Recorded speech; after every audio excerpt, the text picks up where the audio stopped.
Salut, bienvenue dans cette vidéo où je ne vais pas dire la vérité, je vais proposer mon témoignage sincère d'être humain parce que pour moi la vérité n'est pas conceptuelle. Je vais parler de ce que je vais m'amuser à appeler la psychose ordinaire. En fait, je vais vouloir parler de l'importance d'être conscient de l'abstrait. Ça a l'air un peu chiant tout ça. J'ai déjà fait pas mal de vidéos sur la conscience du mental. Il y a toute une chaîne, toute une playlist sur le sujet de la conscience du mental. C'est pas les vidéos qui sont le plus regardées, pourtant c'est probablement les plus importantes, en tout cas si vous avez envie de changer. J'ai fait beaucoup de vidéos pour prendre conscience de nos problématiques, de nos conditionnements, de nos enjeux psychologiques. C'est important d'avoir conscience de tout ça. Le plus important, c'est de changer tout ça, de transcender tout ça, de transformer.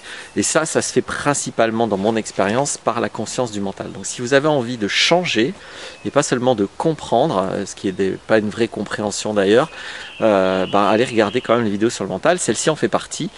Qu'est-ce que j'appelle la psychose ordinaire? Je pourrais parler de la psychose normale aussi, mais je crois que c'est moins clair, c'est-à-dire la psychose de la norme, considérée comme normale.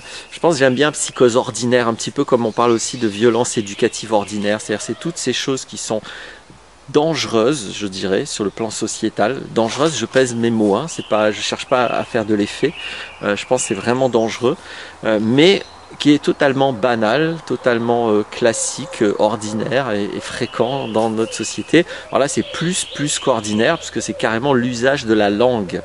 Et je vais exprimer pourquoi on a un énorme manque de conscience sur notre usage, plus que de la langue, mais des concepts, donc de l'abstrait.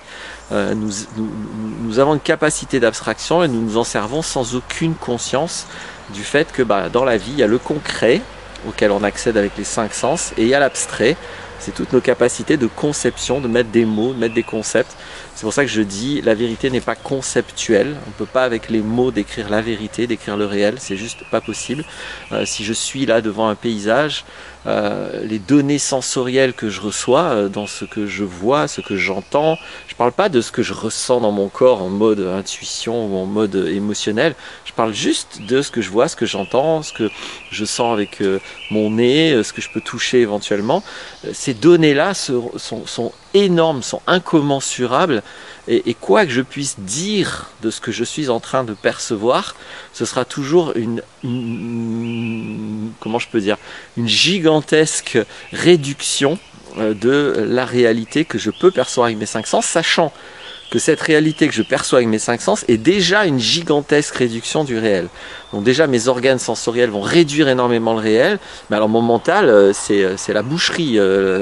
Même si je suis le plus grand orateur de la planète, tout ce que je pourrais vous raconter du réel sera énormément réducteur et énormément moindre, énormément partiel comparé à ce que mes 5 sens peuvent recevoir comme information.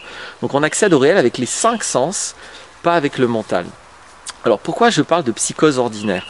C'est quoi la psychose? Une psychose, c'est la folie en fait, hein. C'est le mot, le jargon psychiatrique pour parler de folie, pour parler d'être fou, de délirer, c'est-à-dire de ne plus être connecté au réel en fait, hein. La norme qu'on concède depuis Freud, mais peut-être même avant lui, je sais pas, mais sur le mot névrose, c'est le névrosé. Donc on est tous supposés être névrosés, et puis après, donc le névrosé, il souffre, il sait qu'il souffre, etc. Et le psychotique, c'est celui qui, alors différentes formes de psychose, la paranoïa, la schizophrénie, la nymphomanie, l'érotomanie, il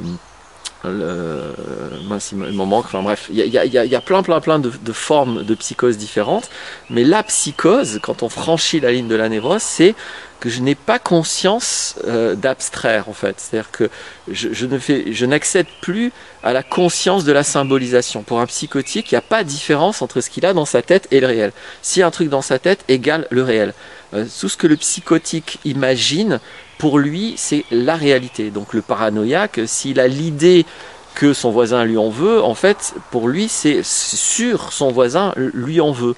L'érotomane, s'il a l'idée que quelqu'un est amoureux de lui, ben c'est sûr, la personne est amoureuse de lui, il va se comporter avec une certitude absolue à ce niveau, exactement comme ce que vous voyez ou ce que vous entendez, ce que vous voyez, vous êtes sûr que c'est devant vos yeux, ben, le psychotique, ce qu'il pense, il est sûr que ça existe. Donc c'est ça la psychose.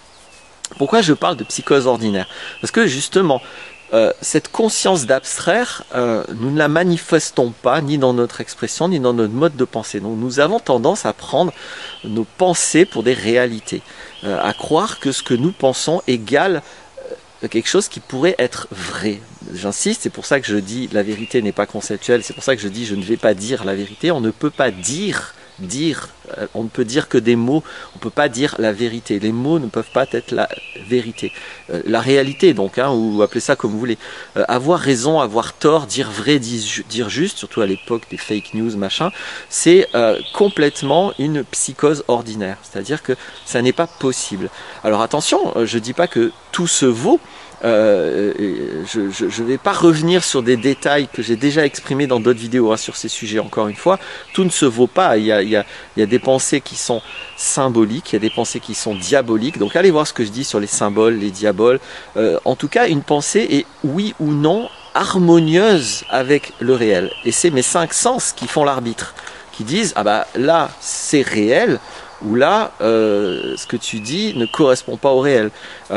Et donc, on va être dans ce qu'on appelle une dissonance cognitive. C'est-à-dire, il y a un décalage entre ce que je pense et ce que mes 5 sens, et ce dont, pardon, mes 5 sens m'informent. Quand il y a ce décalage, c'est une dissonance cognitive. Et soit je me souviens que le réel est plus fort que toi, c'est ça que je veux dire par là, c'est-à-dire que le réel c'est ce que je vois, ce que j'entends, et encore, mais en tout cas c'est plus réel que ce que je pense. Le réel c'est ce que je vois, ce que j'entends, c'est pas ce que je pense. Donc si ce que je vois, ce que j'entends n'est pas conforme à ce que je pense, c'est ce que je pense qui doit être remis en harmonie. C'est pas le réel qui va s'harmoniser avec ma pensée. C'est ma pensée qui doit s'harmoniser avec le réel, parce que le but de l'expérience humaine, je pourrais dire, c'est d'accéder au réel et de se mettre en rapport avec ce réel. Et donc le mental va permettre plusieurs types de rapports possibles avec le réel, mais le réel, je le perçois avec mes 5 sens. J'insiste, je le perçois pas en entier, mais je le perçois directement, alors que mon mental ne perçoit pas le réel, n'exprime pas le réel. Mon mental oriente mon expérience avec le réel. Mon mental, mes mots représentent partiellement, infidèlement le réel. J'avais fait une vidéo aussi où je m'amusais à prendre les mots pour des Macron. Macron est un mauvais représentant du peuple, les mots sont un mauvais représentant du réel. Voilà tout ce que je voulais dire. Et du coup, je vais parler d'un truc simple. Là devant moi j'ai un appareil photo. Si je dis c'est un appareil photo, en fait c'est une forme de psychose. Alors on dit tous ça, je dis ça tout le temps, sinon je parle plus français. J'adorerais, ce serait mon fantasme, que les académiciens, au lieu de nous faire chier avec des nouveaux mots plus ou moins qui appauvrissent la culture, nous mettent de la conscience sur notre rapport au réel. Et par exemple, c'est un abus de langage mais monumental, absolument délirant, de dire que devant moi, enfin, ce que je vois devant moi, c'est du verbe être.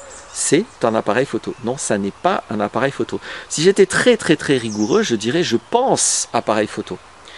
Ou je pense, même si je dis je pense que c'est un appareil photo, encore, non, je délire. Ça n'est pas du verbe être un appareil photo. Ce qui est devant moi est indescriptible au sens de ce que c'est, au sens de l'être. Cet objet ne peut pas être réduit à l'usage que j'ai de lui, ni à l'intention du fabricant de cet objet. Oui, ça a été fabriqué pour en faire un appareil photo. Oui, je m'en sers comme un appareil photo. Mais cet objet est bien davantage que ça. Et donc, je pense appareil photo, j'utilise appareil photo. C'est comme ça qu'on devrait parler.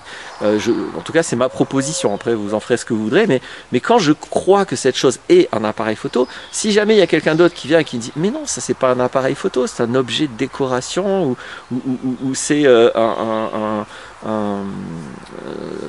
plein d'autres pensées qu'on peut mettre, il n'aura pas forcément tort, ni forcément raison, mais c'est pas moi qui ai la vérité en disant mais si c'est un appareil photo. Quelqu'un qui va avoir un autre point de vue sur la question, tant que son point de vue n'est pas diabolique, dans le sens rigoureux du terme, symbole, diabole, hein, on ne va pas être dans les religions, hein. Tant que son point de vue ne coupe pas du réel, s'il me dit c'est un avion, là peut-être qu'à moins que sa définition de l'avion soit très particulière, il risque d'être très déçu en essayant de s'envoler avec cet objet.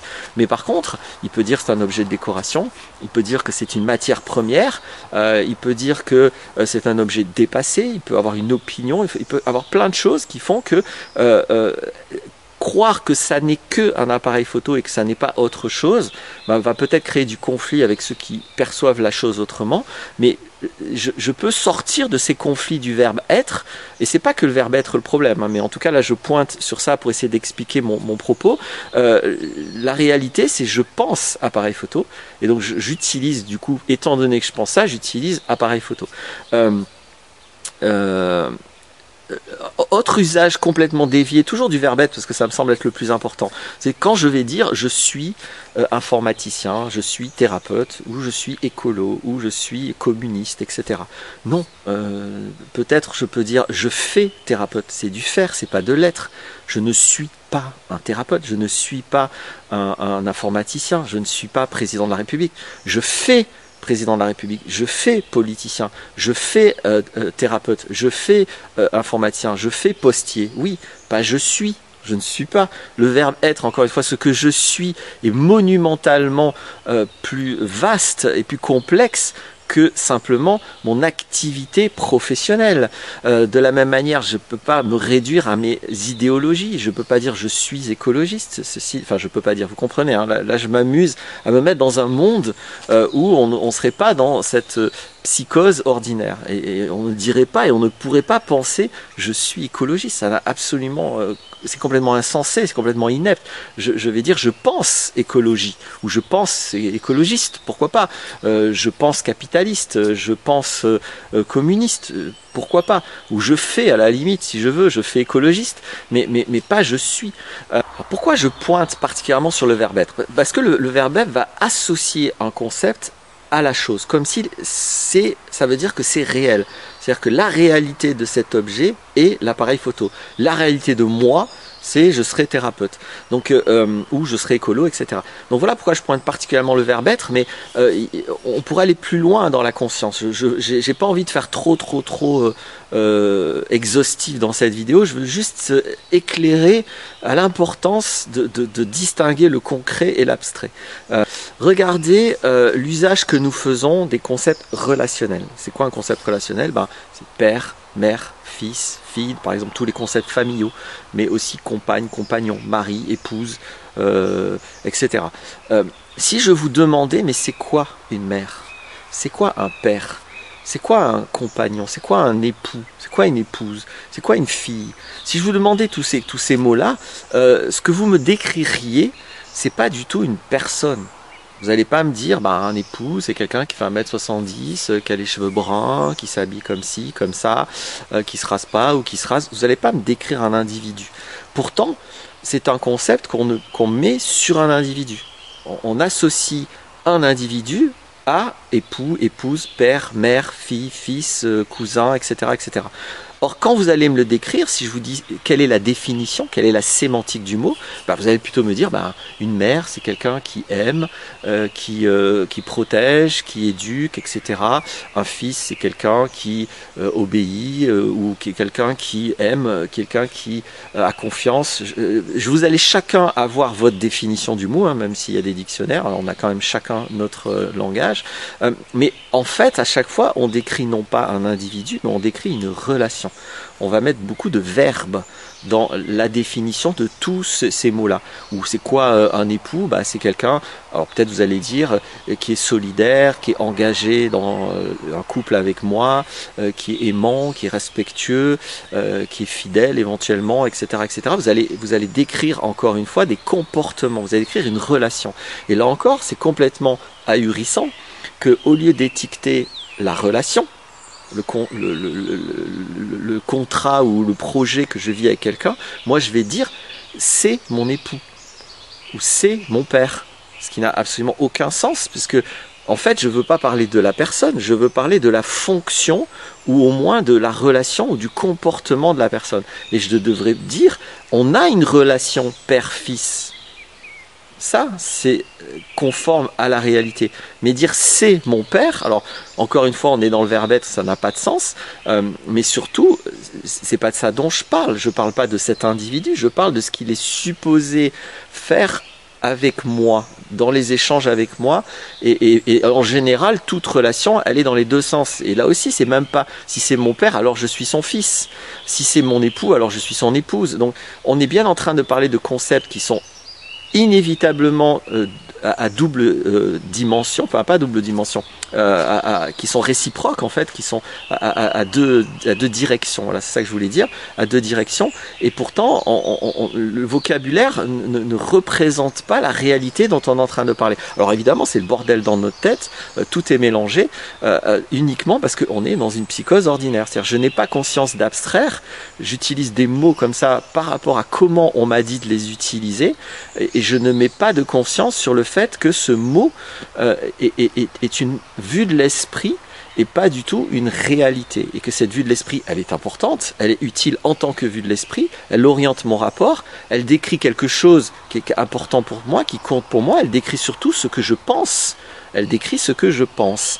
Et donc, au lieu d'assumer que nous pensons des choses, nous avons tendance toujours à faire de nos pensées des réalités. Et il y a beaucoup de formulations comme ça. Je vous invite à les découvrir, à y être attentif et à regarder les conséquences de ça, qui sont assez lourdes en termes de conflits, qui peuvent aller jusqu'à la guerre, jusqu'à la violence, et surtout de méconnaissance et de mécompréhension du réel. Donc, notre rapport au réel est complètement faussé par cette psychose ordinaire. Voilà ce que je voulais dire. Le réel est plus fort que toi, plus fort que ce que tu penses, plus fort que tes mots. À toi d'en être conscient ou pas. À bientôt pour d'autres vidéos.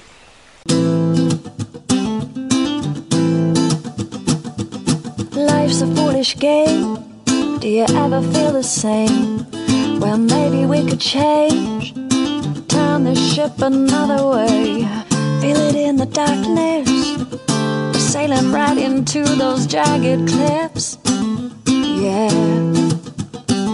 Some say we've always been insane. Hey, life's a foolish game.